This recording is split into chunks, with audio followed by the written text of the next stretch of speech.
back to Skippers, another day closer to the season, helping you get ready for your fantasy baseball drafts. Today, we are doing must-draft outfielders. I have two, Jared has two. Before we get going, please subscribe. Please. Help us out. We need it. $1 million raise if we get to 10K before the start of baseball. So we're looking forward to that, hopefully.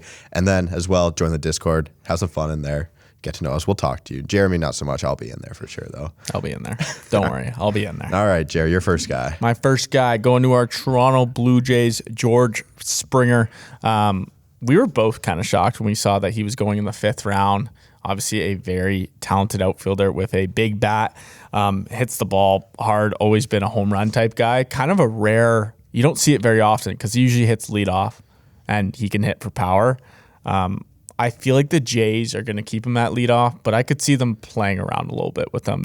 We saw that this year. They hit him 3 sometimes. He's come out and said that he's more comfortable hitting 1, which will affect his RBIs. But hey, last year, he was hurt for most of the year. Like he played only like half the year. RBIs were still good, like 50, on pace for like 100, 22 home runs and only 299 at bats.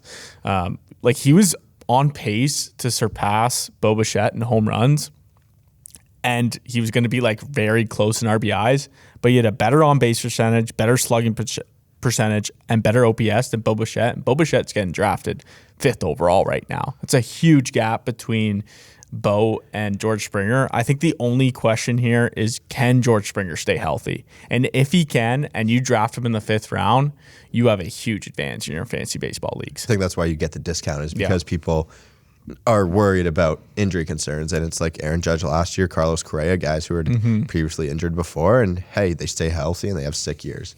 So that's why you get that discount. I like it. George Springer, he's sick, man. So good. All right. My first guy is kind of underrated, and that's Brian Reynolds of the Pittsburgh Pirates. An ADP of 90, 302 average, 24 homers, 90 RBIs, 5 stolen bases last season. Obviously, those counting stats are really good. He's a great player with also being a really good fantasy option. And I was reading this Fantasy Pros article. They said, what are the chances George Springer, Brian Reynolds, is still on the Pirates like throughout the season? And they said absolutely 0. Yeah, so he's getting traded. 100%, I think. That makes a huge difference on a playoff team. He's going to be on the Pirates in the first half of the season, and he's going to rack up some really good counting stats. And then say you go to a contender in the second half of the season, you put him number 3 or you hit him number 5, and those counting stats go through the roof. I mean, he can put up top 50 numbers. Sorry for sniffling everyone's nose. Okay. He's going to put up top 50 numbers. He's that good of a player. Last season, 12th best in the league in average, 5th best in on-base percentage. He's the 5th most triples, 10th in the league in OPS, 83rd percentile walk percentage, 86th percentile max exit velo, and he played in 159 out of 162 games. He flies under the radar because he is a Pittsburgh Pirate, but those numbers were legit. 88th percentile sprint speed as well, may lead to more stolen bases than 5 in the right situation. Brian Reynolds is a really, really, really good fantasy option, and I don't think you should be hesitating when you have the chance to draft him in your drafts, like 8th, 9th round. Yeah, just an outstanding all year formats. Don't worry about him. Yeah, he's kind of like a Swiss Army knife for fantasy, I would call it, all over the place. But no, I think that he's a good option, and where he's going is you can definitely see value there. And he's going to get traded to a contender, and I see him getting a like top 4 in the batting order type guy. Yeah, I wouldn't even know where to think he'd get. I guess some teams' injuries happen during the season. That's where he'd get moved. For some reason, I see him as a Dodger. There's no reason for him to be on the Dodgers, but that would be awesome. I feel like the Dodgers get the best player at the deadline every year.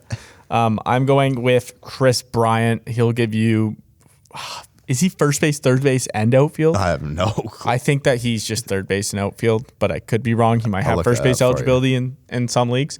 I really liked him before this signing with the Rockies. If you told me he was going to sign with Colorado, I would have said there's no way in hell. It doesn't really make sense for the Rockies to sign Chris Bryant because they didn't want to keep Story. But hey, they signed him. I was shocked. First base, third base, all outfield on Yahoo, but not on ESPN or CBS. Okay, so I really like the positions for sure, that he could play multiple positions, especially since he's going right now with a 71 ADP. This is best case scenario going to Colorado. I mean, Chris Bryant is known to be a power hitter with a good on-base percentage every year. So on-base percentage is even a bonus. he'll hit anywhere between like 260, 270 this year. That's what I'm thinking. If he can hit 270, that would be awesome. I think 30 home runs is definitely a target that he can hit. I said this Rockies team, they're building a bomb squad. They're getting guys that can hit home runs. They could have four players realistically with over 30 home runs. They have Chris Bryant slotted right now to hit 2-stick, which I love. I guess they see him. He gets on base a lot, hits for power too, bigger dude. I love Chris Bryant this year, and I'm going to be targeting in all my drafts in that 7th round. Yeah, you've convinced me. I'm fine with Chris Bryant. I think it's an awesome landing spot too. So I'll go to a guy who has another good landing spot, and that's Kyle Schwarber of the Phillies, ADP of 114. Last year, 266 average, 32 homers, 71 RBIs. But he only played 113 games, I think. He was really, really good last year. You're ranked in the top 10% of the league in barrel rate, average, max exit velo, hard hit rate, walk percentage, and weighted on base average. He hit a career best 266, and that was because he swung at far fewer pitches outside of the strike zone than he ever had before. Now he's top of the lineup in a Phillies lineup that is just absolutely loaded. They have him hitting leadoff. Slated to hit lead the Cubs off. did that too with him for a bit. See, I'm not sure about that, but it would probably make sense that's why it's not that crazy that he hit lead off. There's got to be something there. I don't know. Maybe it's OPP. Yeah, who knows? Put him lead off if he wants to hit lead off. Because average isn't great. But he's got raw power, man. Yeah. He hits the shit out of the baseball. You saw great gains. Like, he's more selective, more liners. He's going to be in for a career best season, I think, this year too. Citizens Bank Ballpark had the 4th most home runs of any park in baseball. Hits the ball hard again. Hits the ball as hard as anyone in the league. One thing, I think next season, again, I would target Schwarber. I know we're not doing 2023, but once the shift is out on Kyle Schwarber, I think he is just going to absolutely rake just through that right side all the time.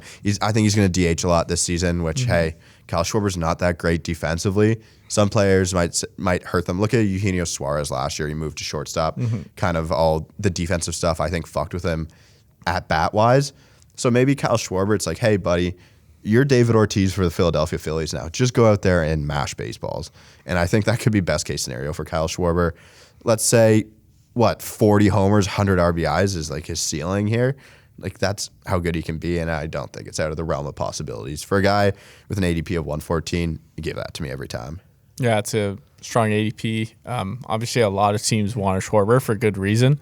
Big bat, and obviously the new utility DH implementation, which means that he is going to have a spot where he's just going to try and rake every single day. So definitely a good option. And he's got first base, left field, or an outfield eligibility on Yahoo. So even in those roto leagues when you got to fill corner infield slots, utility slots, all that fun stuff, you can use Kyle Schwarber. Anything more from you? No, we're good. Subscribe, join the Cord. Thank you for watching. We will see you next time.